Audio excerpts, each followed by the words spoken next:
All right, we'll go ahead and get started. So, welcome to How to Give Feedback While Keeping Your Head. Thank you for coming. I know it's hard. Last session of the conference, right after lunch. I promise I'll try to be as exciting as possible. So we'll also try to make it a little bit interactive as well. So, a little bit about me. My name is Danielle Scheffler. I am a lead technical project manager at Booz Allen.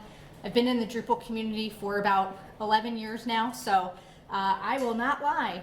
Is this specifically about Drupal? No, but I think we all know, no matter if we're project managers, designers, developers, any role we can think of, right? Communication is key to building trust and building relationships. So it doesn't actually matter what technology you're using. This is just about working with teams. So what are we talking about? So the first thing is, this session is mostly built off of Kim Scott's Radical Candor book. FYI, when your dog uses it as part of a chew toy, it's still just as good. So go ahead and pick that up if you haven't already, because it's a great book. You can get a lot out of it. So we want to talk about what radical candor is, right? It's a buzzword. It sounds like, what does it actually mean? We also want to talk about what radical candor isn't, and make sure that we know the differentiation. We want to talk about the characteristics, and then, right, the most important thing that we always care about too is, okay, that's great, Danielle, you can tell us about what it is, but how do we actually put it into practice, right? What can we do when we leave this room to actually go about doing something? So, radical candor. It's really about making sure that we are finding that, I'm not even going to say perfect because there's no such thing as perfect, right? But where is that intersection between caring personally and challenging someone directly, right? We've all been in situations where, as we've built trust and relationships with people, they can say things to us that other people can't.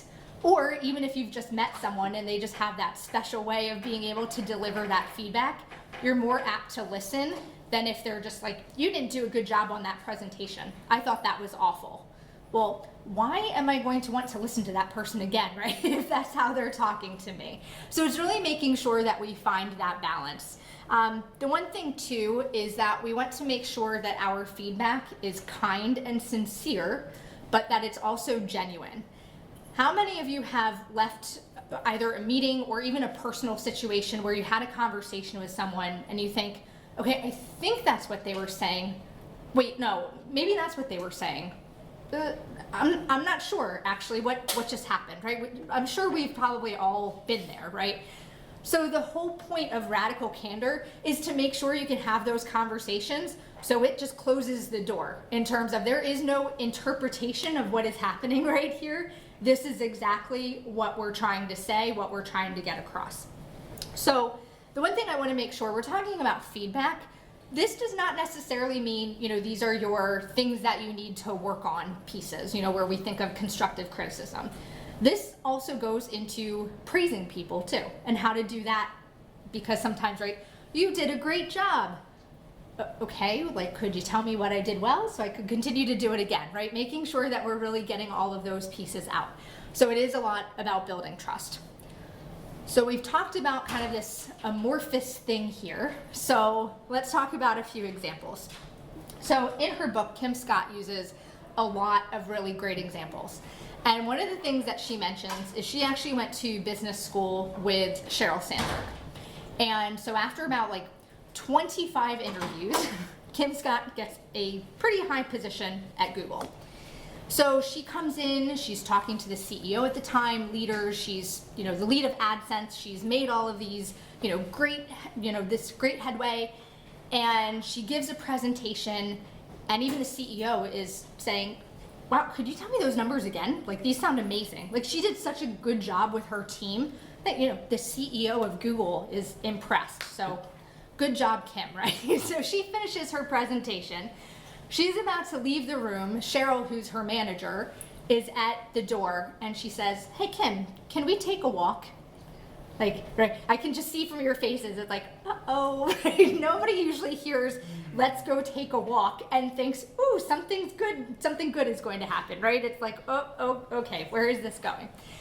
So Sheryl starts and says, you are going to do such a great job at Google because you managed to find a way to look at two different sides. It wasn't just about the numbers, you were objective, like this is what we did well, here's where we can improve. I want to make sure that you know that. And just as a little bit of a backstory, Kim had a few failed startups. So it was really important for her to hear that message from Cheryl. But of course, Kim's thinking, oh, okay, what's coming next? And Cheryl says, no, I know you want to listen to what the bad stuff is, right? Because a lot of times we know when we fail, we can ultimately succeed because we learned something new. But Cheryl says, take it in, listen, go from there. I do want to tell you that you said a lot. Were you nervous? Kim says, no, not really nervous. It's just something I do, and kind of waves her hand. And Cheryl says, okay, we can get you a speech coach. You're going to be speaking for Google a lot. We can help out. No, it's fine. Like I'll take care of it eventually.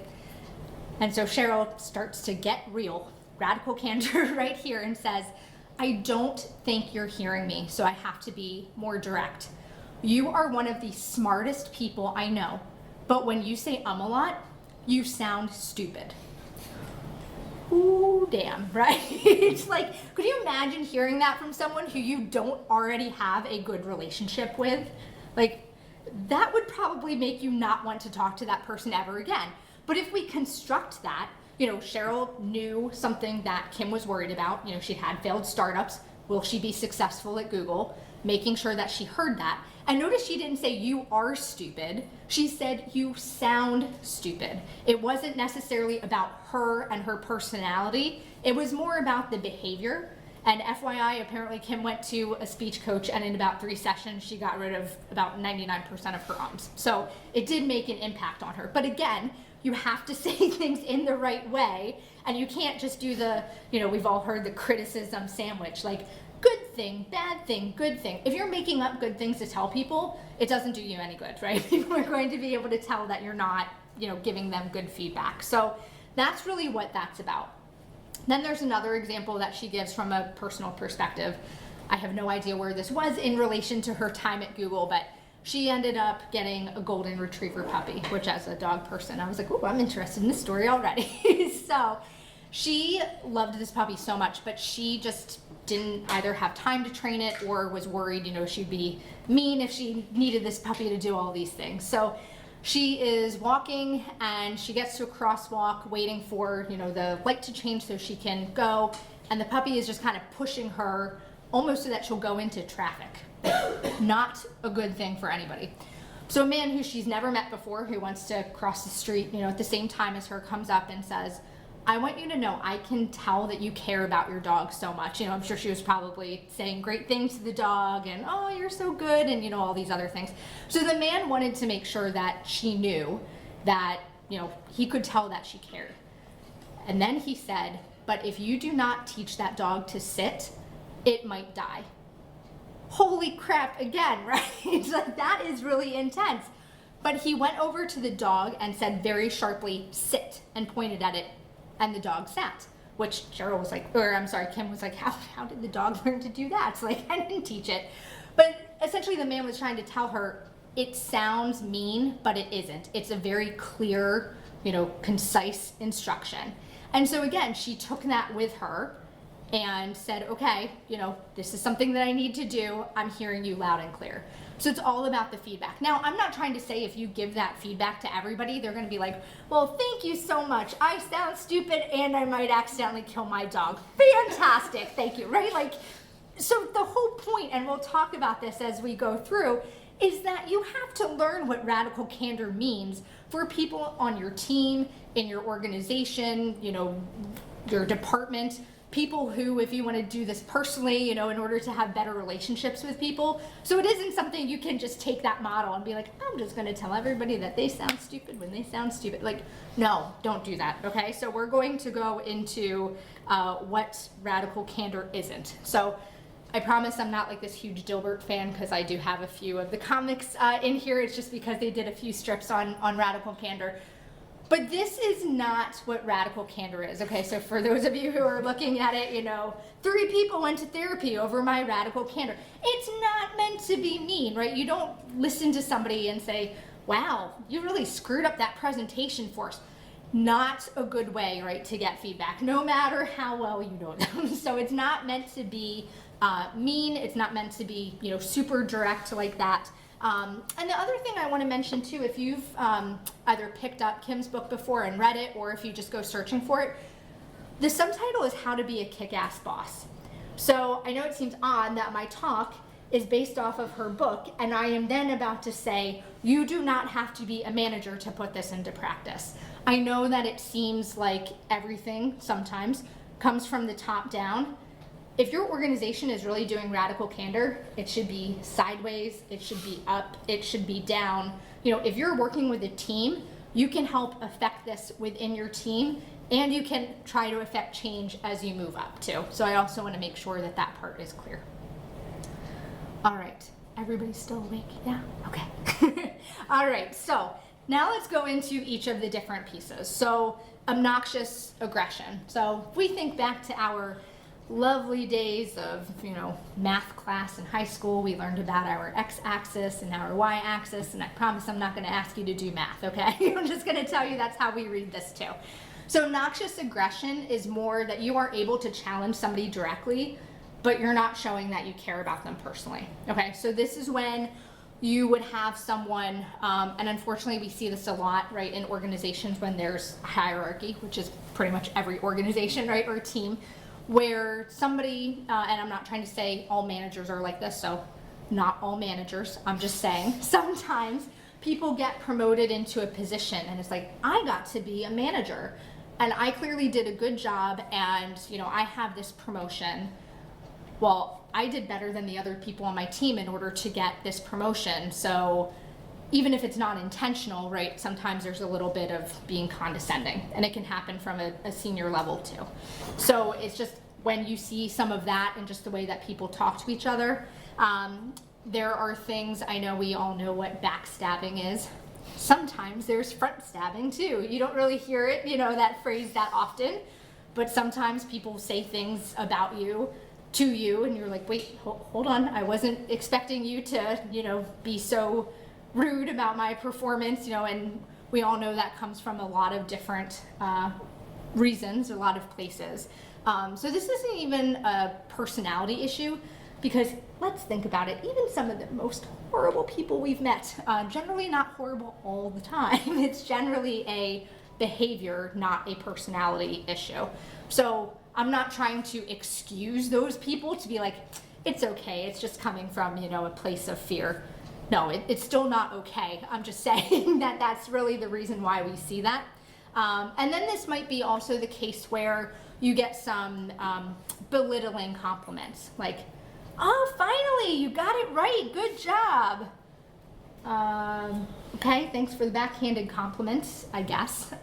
It doesn't help you in any way, shape, or form, right? Like, okay, you're kind of telling me that I'm doing a good job, but you're also telling me that I screwed up all those other times. Like, great. So, the next piece is manipulative insincerity.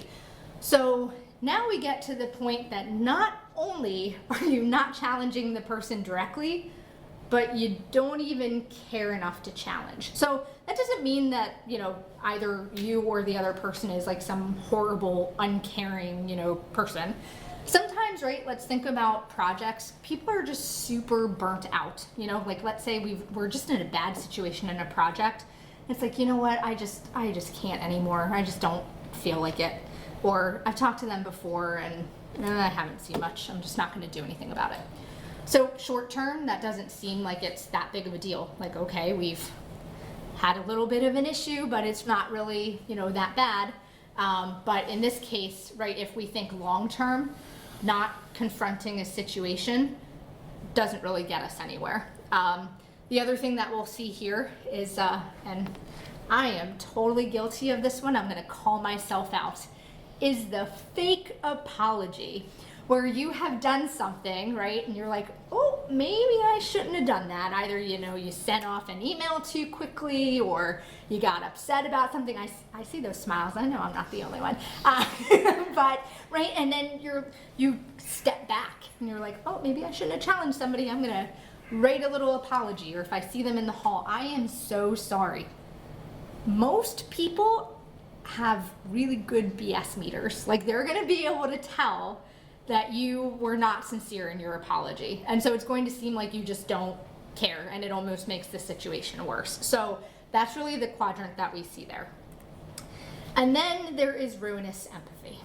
So this one is where you care so much about someone that you don't want to hurt their feelings. So kudos for being a great person when you see this, but in a way, you are really doing yourself, your team, your friend, if we're talking personally or professionally, you're doing a disservice because you're not helping that person grow. And remember, some of these are about praise too. When somebody does a rock star job, we want them to know what they did that was part of the rock star job, and we want to help them get to the next level, right? Not everybody wants to always get that promotion or get to the next level, but even within your job, right? A lot of times we want to be challenged. How do you get to that next challenge, and how do we raise the bar? So it's making sure that people know what they need to do, or, right, sometimes we have somebody on our team that might just not be performing that well. Well, if that was you, nobody's gonna be like, oh yes, I wish I was laid off or fired, right? I'm not trying to say that in my next example, but how would you feel if, all of a sudden somebody, your manager came in to talk to you or called you into their office and said, you know what, it is just really not working out. We've got to let you go. And it's like, well, there was no performance improvement plan. There was no discussion. There was nothing. Obviously, right, we know there are cases, in business where sometimes a company is going through, thousands of layoffs. I'm not talking about that situation. This is really where a person is not performing well and they have had no idea, or, right, sometimes they do know something's wrong, but if somebody's not telling them, it can be really uncomfortable, right, to go to either a superior or to your peers and say, I'm really sensing something's wrong. Could you tell me? Or maybe they've done that and the person is trying to make them feel better, right, and they're not getting any of that feedback. So it's really making sure that we're, caring and thinking about that. So in general, all of this tries to shove aside the thought process of it's just business. I don't know about anybody else. I hate that phrase so much. It's just business. Okay, how many hours do we work? When we work 40 hours, right, we're like, yay, we only worked 40 hours most of the time, right? We spend so much time at work that it is personal, Again, we can't help if a company goes under or something, major happens, but just trying to find a way to be honest with each other, it isn't just business. So we just need to be, careful about that. So we've gone through this, right? We've talked about, Cheryl and Kim and a few of her situations. So let's think about a simple thought, right? Let's say you are at a business dinner with, high-level executives, and there's somebody else sitting at your table, a coworker, maybe you know them really well, maybe you don't, and they have had a salad and they have spinach all over their teeth, right? And you're like, oh, I'm so sorry for you, right? You can handle that in a lot of different ways. Obnoxious aggression is like, hey, John, you got spinach in your teeth in front of everybody at the table. Like, how embarrassing. Why would you do that to somebody, right? There's no reason, it calls attention to them. It embarrasses them. Yes, it solves the problem, but not in the nicest way.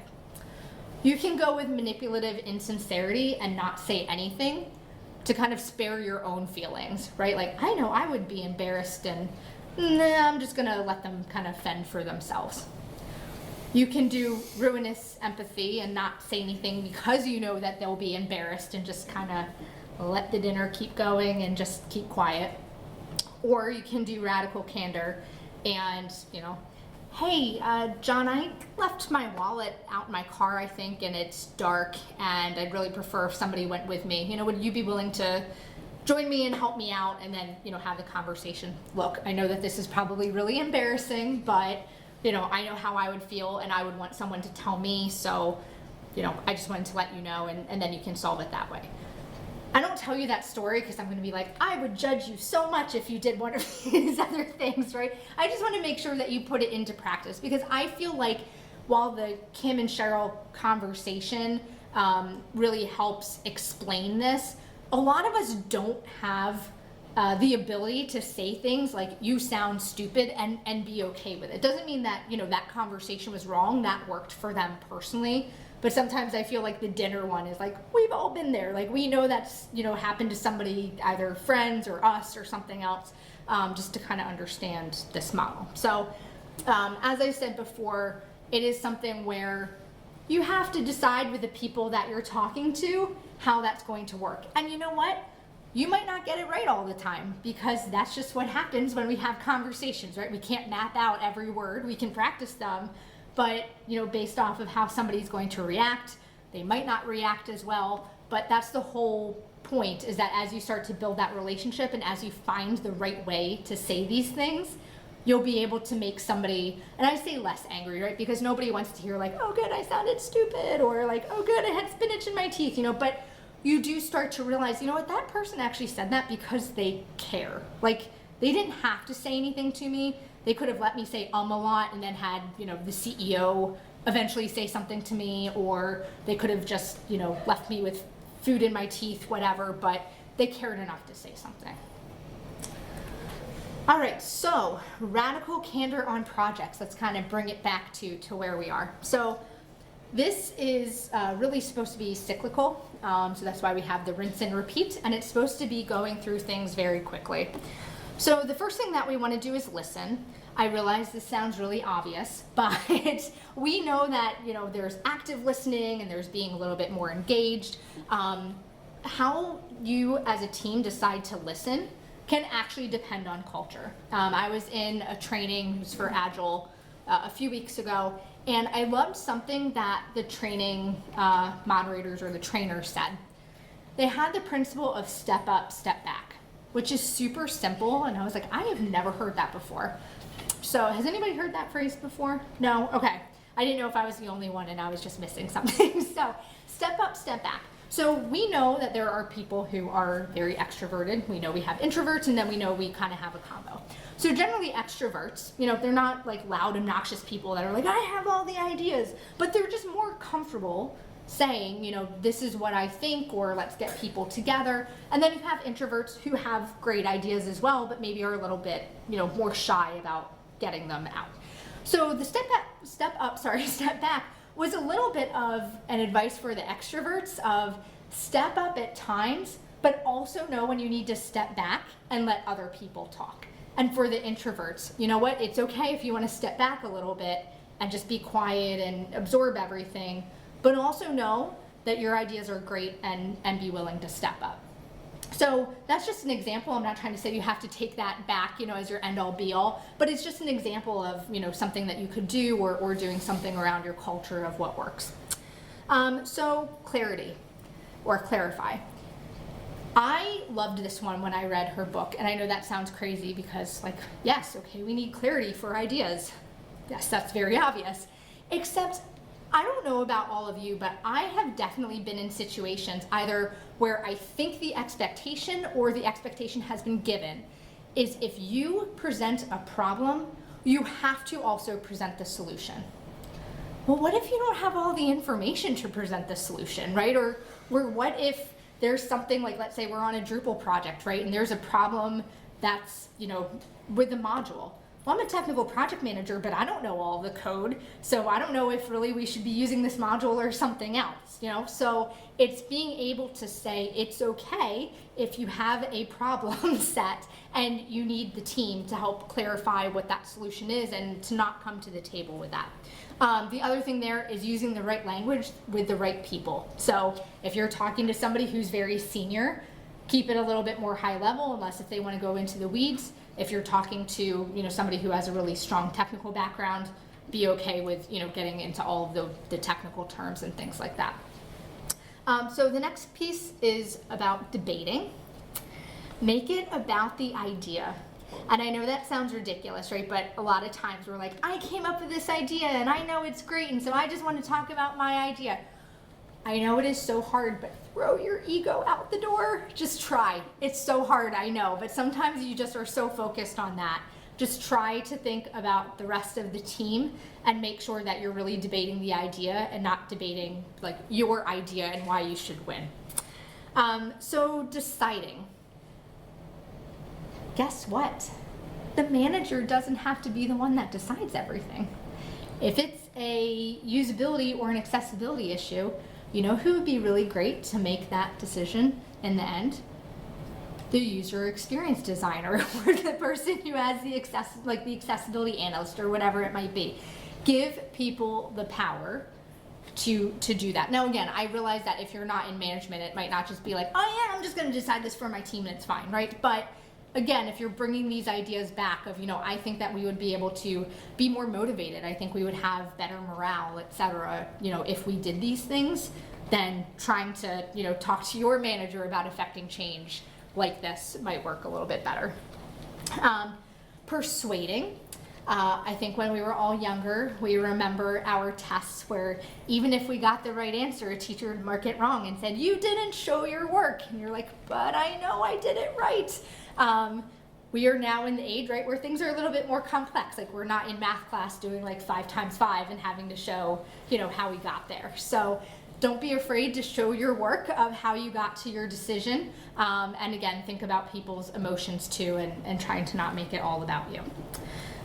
Executing is just making sure that you are all executing together as one team. Obviously, I know sometimes, something might be very specific, but just in general, trying to, get the team's consensus and work on it together. And learn. You know what? No one wants to admit when they have an ugly baby, but sometimes the baby is just ugly and you have to admit it and things need to change. So be willing, I know it's a sad example, but it gets the point across. But with that being said, learn from your mistakes again, because that's what makes us better. You're clearly not going to learn everything you need to know after one iteration, but at least you can start making some of those changes.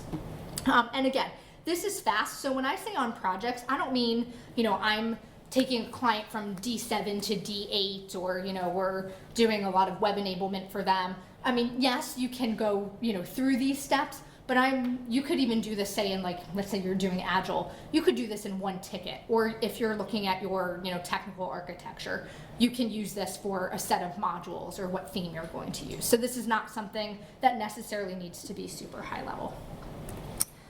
All right, putting it into practice. So this is where I told you in the beginning, I swear I'm not like this crazy Dilbert fan because I have another example here. So I just find this one funny because it's like, what were you doing before if you weren't being direct? So in terms of building relationships, I'm sure that a lot of people get sick of hearing practice self-care because, right, self-care is the new buzzword. There is something to be said that you cannot help other people if you are not helping yourself. So I'm not trying to say, everybody talks about work-life balance. Let's be honest, sometimes there's a lot more work than there is of actual life, or sometimes there's a lot more life stuff than there is work. Something that Kim said in her book was work-life integration. I really liked that. How do you kind of fit them together and try to get that to work? Empower other people on your team. So again, even if you're not a manager, you can try to say, you know what, I don't know, as the project manager, I don't want to have to make all of the decisions on the project. Yes, I'm the one that's responsible for kind of the day-to-day, but I can ask an analyst to help take something on, just making sure that people feel like they can bring ideas. If a process isn't working for my team, I want them to tell me because you know what, I'm going to keep doing the same process if I don't know. And I want them to feel like not only can they come criticize me, but they can also tell me, you know what, Danielle, I think we should be doing X, Y, Z in Scrum, or I think we should be doing this with a client. It just, again, makes things so much better for everybody and feel like they're getting somewhere. Okay, bond with your teammates. Guess what? This does not mean go have happy hour. I mean, if your team loves happy hour, that's fine, right? But whenever we say bond with your teammates, People either think like, okay, as a team, we're gonna go do golfing and that's what, the CEO said we're gonna do, or okay, let's go have a happy hour. If you wanna do those things, that's fine. I just feel like sometimes when that stuff gets sent out, people feel like it's mandatory. Like somebody above sent this out and so I'm gonna look really bad if I don't go, or I'm gonna look like I don't care about being with people. If you don't like to golf, you don't like to drink, you have other stuff to do, it happens, and you shouldn't feel bad about it. But how do we bond? We spend so much time with our teams and with our clients. I'm not trying to say like get into their deepest, darkest secrets and find out everything about them, right? What I'm saying is, you start to develop relationships with people of, I remember your kids were going to have a gymnastics tournament, this weekend. How did it go? Or, you just came back from PTO. How was your trip, right? You start with those little nuggets and then you can start to build deeper relationships, but at least showing people, we care about each other's personal life. And it's easier sometimes once you get a little bit more personal. And of course you can choose who you do that with, because some people you might be more willing, right, to share with because you connect with them a little bit more than others, but making sure you have that bonding time.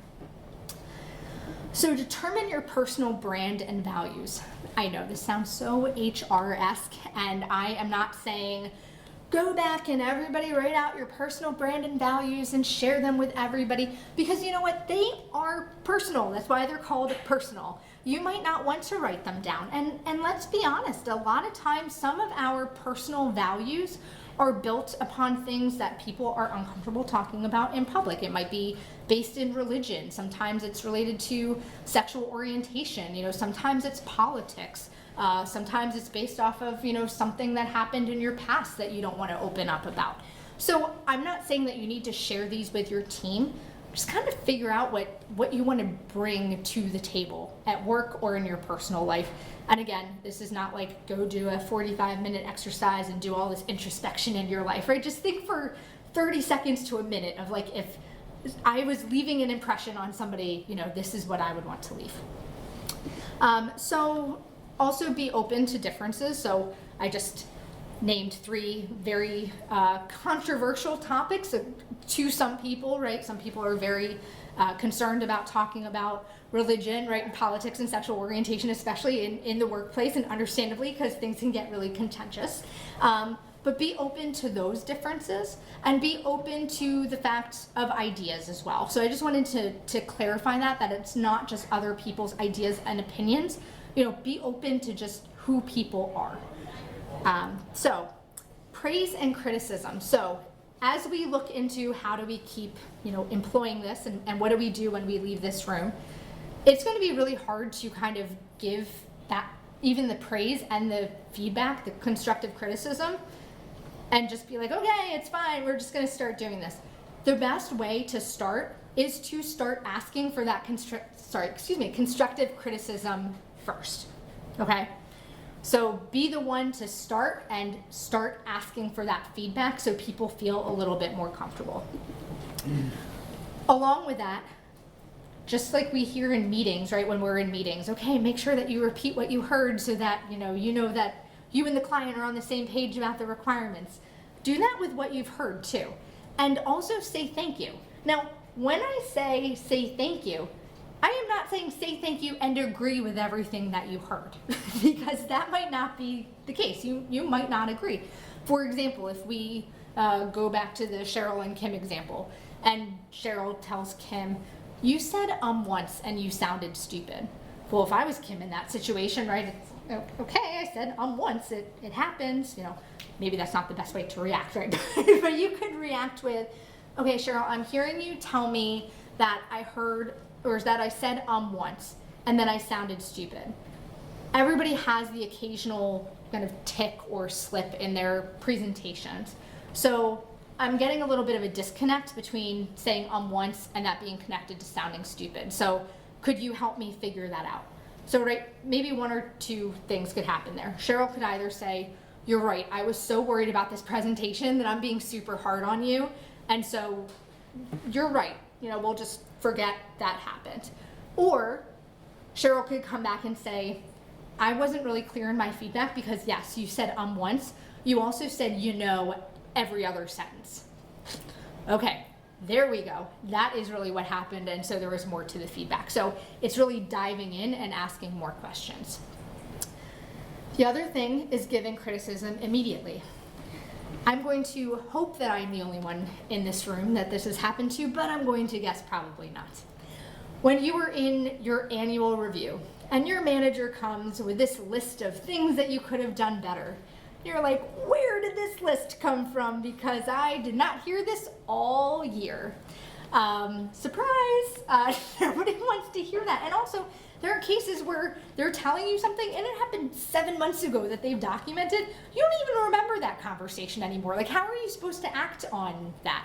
And I also hope this has never happened to all of you, but it's happened in personal relationships to me too, where it's like, oh yeah, you did this thing like 6 months ago. Would have been great for you to tell me then. I could have taken some action on it or just decided it wasn't something that I wanted to take action on, but I would have had a choice. And we all know that kind of makes things a little bit more contentious, right? Because it's like, well, why didn't you bother to say anything? I, have not been doing my job well now for a year, or like what's going on? So just in giving the criticism, make sure that we are, here's the situation, right? Again, I know I'm talking about this ad nauseum, but going back to this like Cheryl and Kim example, right? Like, we know what the situation was. She heard, and that goes along with the behavior. And then the impact was that she just didn't sound like she was, or I should say her message wasn't as impactful because there were all of these ums and these pauses. And we know in presentations, when people do things like that, there's a lot more focus, I should say, on that as opposed to what the person is actually saying and the words that mean something. So just trying to do that as soon as possible. I know sometimes it's hard if you work from home. I know that there's a lot more remote work going on, but just try to have that phone call as soon as possible. Other thing, I think this will probably be obvious, but praise in public, and then that is not criticism in public. I promise I will change that. That is criticism in private. Sorry. Woo, late night last night. Sorry. Criticism in private. Yeah, that part is not obvious. You should never criticize people in public. Sorry. Praise in public, criticize in private. So nobody's going to be like, oh man, I wish you hadn't told everybody what a great job I did. Like, oh, that's awful. No, of course. Like, everybody, like, let's be honest, feeds our ego a little bit, we're happy, especially if you're working really, really hard on something. It's nice to get a little bit of praise and to have everybody hear that, because you're also going to hear that about your coworkers too. Everybody gets to share in that. It's not just about you, but then when your coworkers do something great, you can help them celebrate. But of course, when something goes wrong, we want to try to criticize in private. Sometimes there are things on a project where, I'll give an example. I've had times where I really ask my team to be transparent with the client if something isn't going well, but we also know that needs to have a little bit of finesse with it. We don't need to tell the client everything. And so I have had times where team members have just let a little bit more slip than would have been nice. So we'll get into, an after meeting or something else, and I'm not calling out specific people. I'm saying, as a team, we need to remember, here's where our boundaries are, and we just need to be a little bit careful. So it's not calling out somebody specifically, it's just talking more about the behavior, in general. And then avoid backstabbing as much as possible. I know that sometimes you need to vent, but just be careful about what you are saying because it just puts people in a bad position. The other thing that I want to point out too is it's not just the person who's saying these things, right? Sometimes if you're the person listening, you have to be the one to stop it and just say, I know that you're frustrated about this. Obviously if it's a big thing going into the project, you figure out a way, to get the two people together and go from there. But you just need to find a better way as opposed to them just talking about the person. Like, don't be afraid to kind of shut that down. All right, and since we were at a conference, GSD is standing for Get Stuff Done, as opposed to the other word that you might have heard in there. So, one-on-ones. Don't be afraid to step away from, the desk. Ask your manager, can you take a walk? Can you go for coffee, et cetera, et cetera. Because then when you do need to have those conversations where there's a little bit of criticism and it's, hey, let's go take a walk. It's not, oh crap, what happened, right? It's just part of the culture of saying, okay, I know that we might be talking about something good. We might be talking about something where, we're giving and accepting criticism. but whatever it is, it just makes it a little bit more comfortable. For the one-on-one, if you are the direct report, see if your manager will let you set the agenda as your time, or if you're the manager, let your direct report set the agenda. Doesn't mean that your manager can't come to things with the table, but again, it's more of that empowerment and being comfortable to give and accept criticism and praise. So I've kind of talked about that, and then follow-up questions. Both of you should be asking, what can I do, or what should I stop doing to make the way that we work better, or some variation of that. And then the last thing to go into, just so we have some time for questions too, daily scrum and status meetings. That's a good time after to be able to talk about things openly. And then the last one that I want to stress, there's a lot of things that I'd love for you to take away from this talk, but sprint retrospectives, especially if you're doing Agile, please don't cancel them. I feel like of everything that happens in Scrum, that is the one meeting that always gets pushed off the table. We couldn't do anything better. We've managed to get all of our processes correct. Lies, my friend, lies. There's always something. You're not going to be perfect. Make sure, and if you have to ask the question, I've done this before. My team, they love it. Air quotes.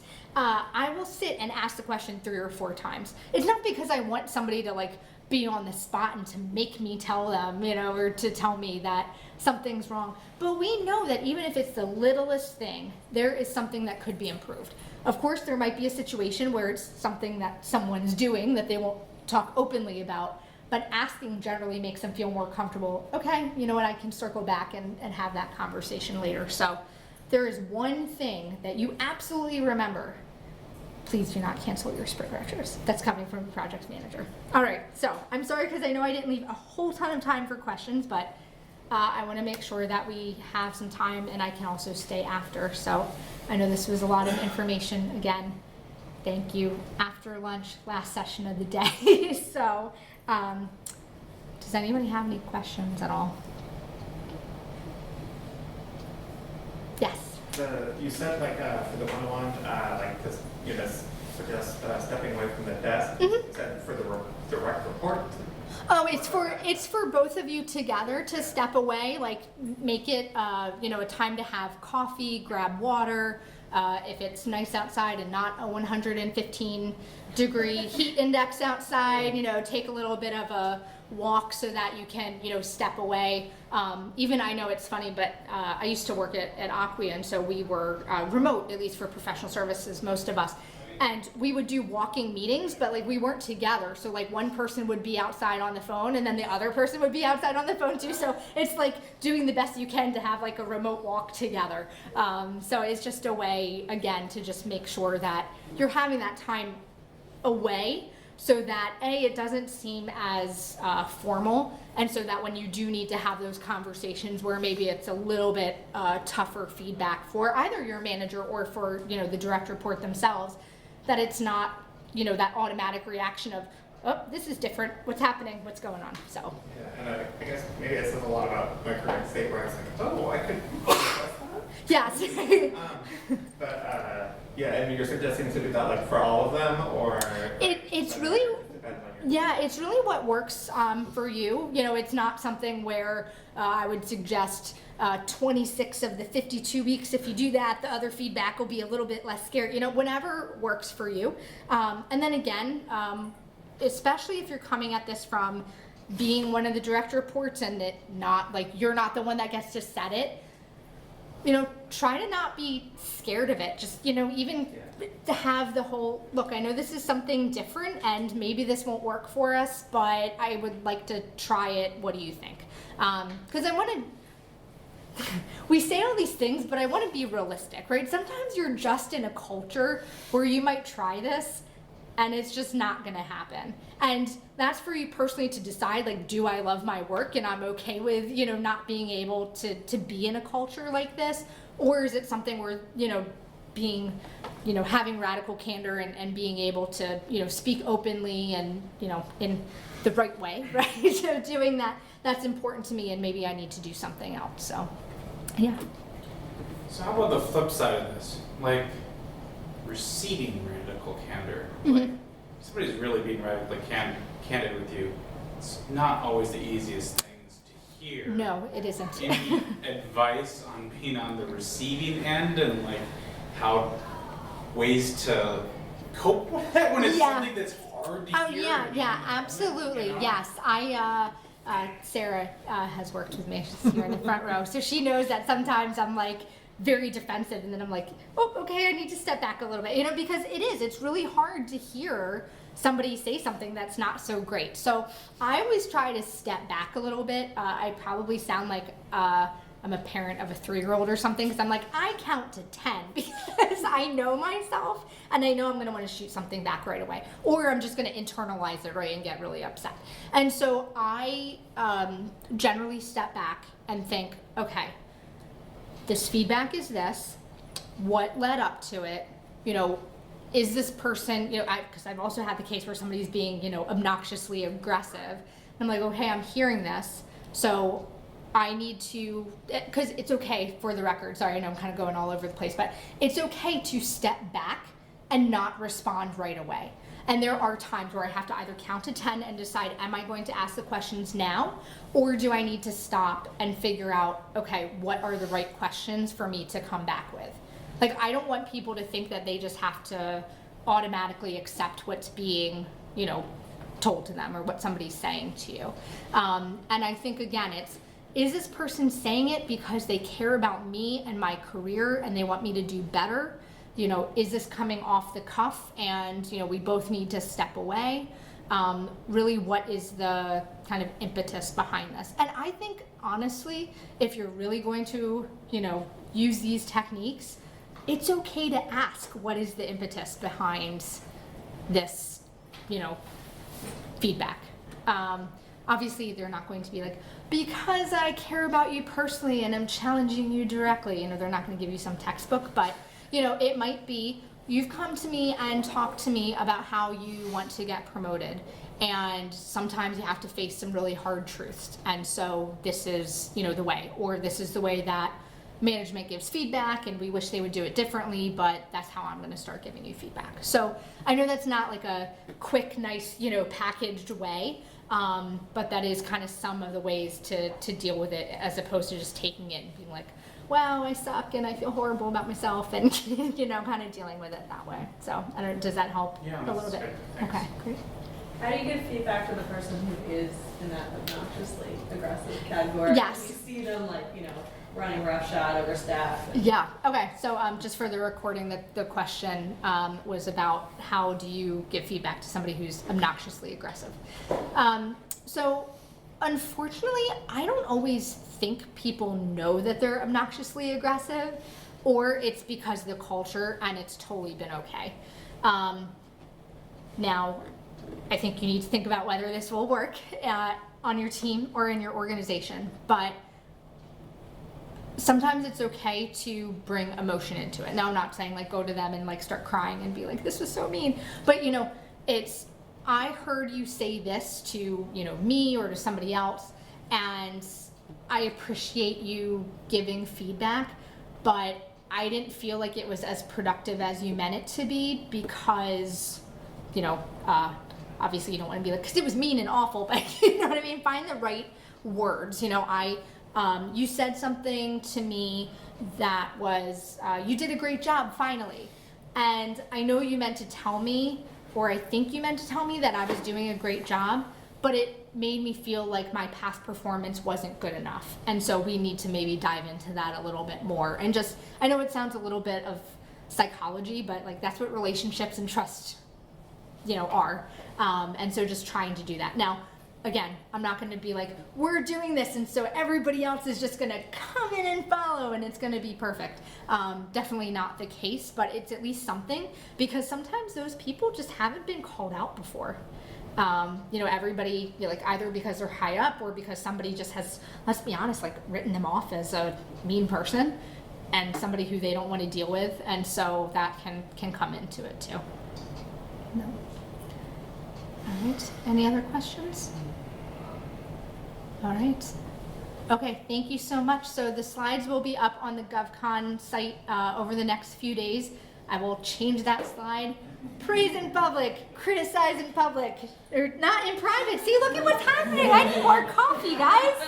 My goodness, I will change it so it's right, okay? See, now I'm focused on my mistakes, so we're all good. You know what I mean? Have a great rest of your Friday. Thank you so much, and I hope to see you soon, so thank you.